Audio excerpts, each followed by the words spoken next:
ঘটনাটা আপনাদেরকে আমরা দেখাচ্ছি। এই ঘটনার পরে কিন্তু পরেশরাম দাস তার নিজের সোশ্যাল মিডিয়া হ্যান্ডেলে একটি পোস্ট করেন এবং সেখানে তিনি বিস্তারিতভাবে তুলে ধরেন। চলুন প্রথম বক্তব্যটা শুনবো। এমএলএ ক্যানিং পশ্চিম, আমি আজকে সকাল সকাল একটা অত্যন্ত গুরুত্বপূর্ণ বিষয়ে এবং কিছু কথা জানানোর জন্য আজকে আমি আমার প্রোফাইল থেকে আমি লাইভে এসেছি। আপনারা দেখছেন যে আমার পিছনে চাঁদমণি বৃদ্ধাশ্রম। এই চাঁদমণি বৃদ্ধাশ্রমে আমি সকাল সকাল এসেছি। আমি এরপরে এখান থেকে আমি কলকাতা যাব, আমি আমার নিজের ব্যক্তিগত কাজের জন্য। আমি কিছু কথা আপনাদের লাইভে যারা আমাকে দেখছেন বা যারা আমার লাইভে জুড়েছেন, আমি কিছু কথা ক্যানিং পশ্চিম, ক্যানিং ব্লক এবং সারা রাজ্যের মানুষকে আমি জানাতে চাই। আমরা দেখেছি যে এই চাঁদমণি বৃদ্ধাশ্রম ক্যানিং পশ্চিমের, যেটা আমি বিধায়ক হওয়ার আগে, এমএলএ হওয়ার আগে, তার 1 থেকে 1.5 বছর আগে আমি এই চাঁদমণি বৃদ্ধাশ্রম তৈরি করেছিলাম। দীর্ঘ প্রায় 5-7 বছর এই চাঁদমণি বৃদ্ধাশ্রম, সেই বৃদ্ধাশ্রমের বৃদ্ধ মা বাবারা আছে এবং এই বৃদ্ধাশ্রমের একটা পার্ট যেখানে প্রায় 40টা এই এলাকার প্রতিভাবান ফুটবলার, ছোট্ট ছোট্ট শিশু এবং ছেলেদেরকে বাড়ি থেকে তুলে এনে তাদেরকে একটা ফুটবল কোচিং ক্যাম্প করেছি, চাঁদমণি ফুটবল কোচিং ক্যাম্প। তারা এখানে থাকে, খায়, দায় এবং এখানটায় ফুটবলের কোচিং থেকে আরম্ভ করে ক্যানিং স্টেডিয়ামে ফুটবল খেলা এবং সেই কোচিং ক্যাম্প থেকে বর্তমান কলকাতায় প্রায় মোহনবাগান, ইস্টবেঙ্গল বিভিন্ন ক্লাবে জুনিয়র, সাব জুনিয়র টিমে আমার এই কোচিং ক্যাম্প থেকে ছেলেগুলো এখন চান্স পেয়ে খেলাধুলা করছে। আমি যে ব্যাপারে বলতে এসেছি যে এই আশ্রম, এই বৃদ্ধাশ্রম নিয়ে গতকাল থেকে যারা আমার সব কাজেই বিরোধিতা করে, যারা আমার প্রত্যেকটা জিনিস সকাল থেকে রাত পর্যন্ত পরেশরাম দাসের ভূত দেখে। একটা কথা কিন্তু পরিষ্কার যে পরেশরাম দাস তিনি বলছেন যে তিনি সেবা করার জন্য এই বৃদ্ধাশ্রম শুরু করেছিলেন এবং সেখানে কিন্তু একটা গুরুত্বপূর্ণ বিষয়, এই বৃদ্ধাশ্রমে যে শুধুমাত্র বৃদ্ধ বৃদ্ধারা থাকতেন এমন কিন্তু নয়, যারা দুস্থ এবং যাদের মধ্যে একটা উজ্জ্বল ভবিষ্যৎ রয়েছে, এরকম যারা ফুটবলার যারা হয়ে উঠতে পারে, এরকম যারা ছোট ছোট বাচ্চারা, তাদেরকেও কিন্তু তিনি নিয়ে এসে রাখতেন এই বৃদ্ধাশ্রমে এবং তাদের জন্যও তিনি ব্যবস্থা করতেন। পরবর্তীকালে তারা মোহনবাগান, ইস্টবেঙ্গলে তারা সুযোগ পেয়েছে, খেলেছে, এরকম কিন্তু বিভিন্ন বিষয় তিনি তুলে ধরলেন। কিন্তু এবার এই জায়গা থেকে প্রশ্ন, এই যে বৃদ্ধাশ্রমের যে ব্যাপ্তি, ধীরে ধীরে এই যে বৃদ্ধাশ্রমের ব্যাপ্তি আস্তে আস্তে যে হচ্ছিল, যেটা বর্তমানে একদম পুরো মাতলা নদীর গা ঘেঁষে চলে গেছে বলা যেতে পারে, যেটা আমাদের কালিকেও তুলে ধরছিল, আমরা আপনাদেরকে ছবিও দেখাচ্ছি। আর আমরা জানি যে এই যে জায়গা দক্ষিণ 24 পরগনা, সেখান থেকে কিন্তু বাংলাদেশ একেবারে হাতে গোনা দূরত্ব। তাহলে এর পেছনে কি অন্য কোনো রহস্য রয়েছে? যে এখানে থাকা খাওয়া সমস্ত কিছু ফ্রি, সেটার কথা কিন্তু তিনি উল্লেখ করেছেন।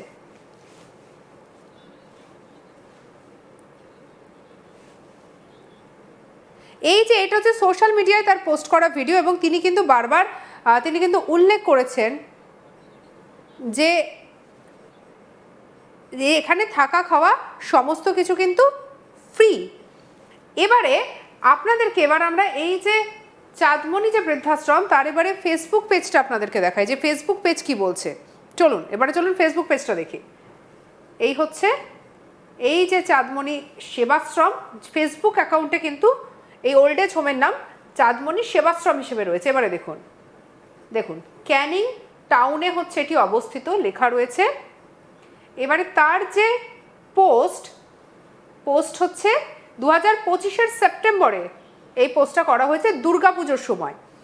এবার দেখুন এই পোস্টে যেটা লেখা রয়েছে যে এই যে চাঁদমণি বৃদ্ধাশ্রমে যে সমস্ত বৃদ্ধারা রয়েছেন তারা ক্যানিংয়ের পুজো দেখতে বেরিয়েছেন এবং অর্থাৎ তাদেরকে কিন্তু এই যে গাড়িতে করে ঘুরে দেখানো হতো। অর্থাৎ একটা কথা বোঝা যেতে পারে যে এখানে যারা থাকতেন তাদের কিন্তু যত্নে কোনো ত্রুটি হতো না, যাতে কোনো রকমের অনুষ্ঠান, কোনো ধরনের পুজো যাতে তারা আনন্দ করে কাটাতে পারেন তার জন্য কিন্তু ব্যবস্থা রাখা হতো। দেখুন এই যে পরপর আমরা দেখছি, এবারে দেখুন আরও কিছু ভালোবাসার মুহূর্ত বলে পোস্ট করা আরও কিছু ছবি।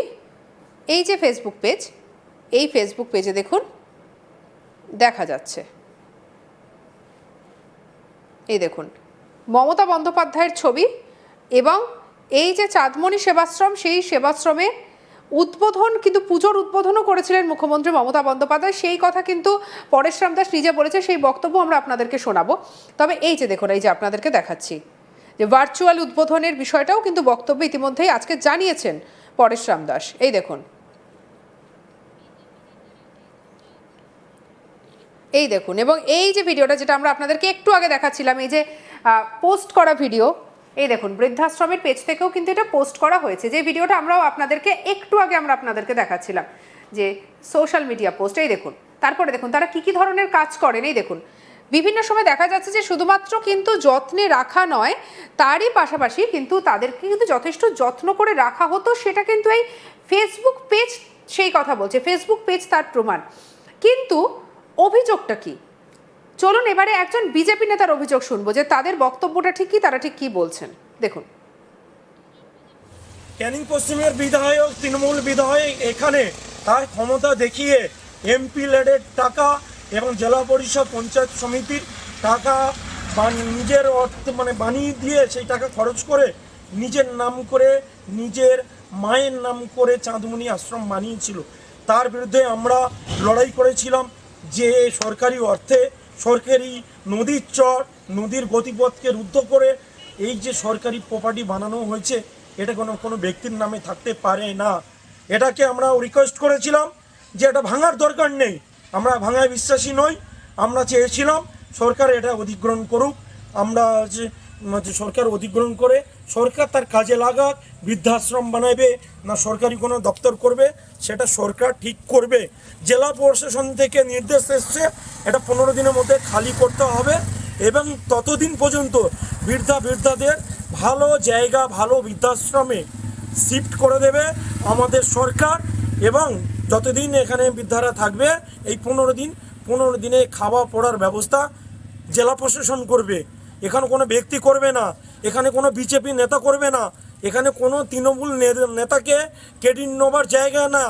তার নিজের অর্থে বানায়নি, তার নিজের রায়ত জায়গা বানায়নি, উনি কেন নিজের নামে চালাবেন? কোনো ব্যক্তি সরকারি অর্থ, সরকারি টাকায় বানানো সরকারি জায়গায় কোনো নিজের ব্যক্তির হতে পারে না। নিজেতে বানিয়েছেন, অপোজিটে শত দোকান বসিয়েছেন, বিক্রি করেছেন 2 লাখ টাকা করে কাঠা নদীর চরের জায়গায়। এখানে শহর গড়ে তুলেছিল নদীর পক্ষে, নদীর পরিবেশ কাটিয়ে। অপোজিটে দেখবেন পাখি চড়ছে, পাখিদেরকে গাছ কেটে, জঙ্গল কেটে, নদী কেটে আপনার করে এখানে বানিয়েছিল। তা যখন বানিয়েছেন ঠিক আছে, সিম্পাথি নেবার আপনার কোনো জায়গা নেই, সরকার অধিগ্রহণ করবে। এবারে এই যে সেবাশ্রম, এই সেবাশ্রমে ধরুন কেউ থাকবেন বা কেউ ধরুন অনুদান দিতে চান, তারও কিন্তু ব্যবস্থা ছিল। চলুন সেই ছবিটা দেখাই, যে সেই ছবিটাতেও কিন্তু দেখা গেছে যে কিভাবে এক্ষেত্রে কিভাবে টাকা পাঠানো যায় বা কি করে কি করা যায়, সেই বিষয়গুলো কিন্তু একদম কিন্তু পুরো স্বচ্ছভাবে কিন্তু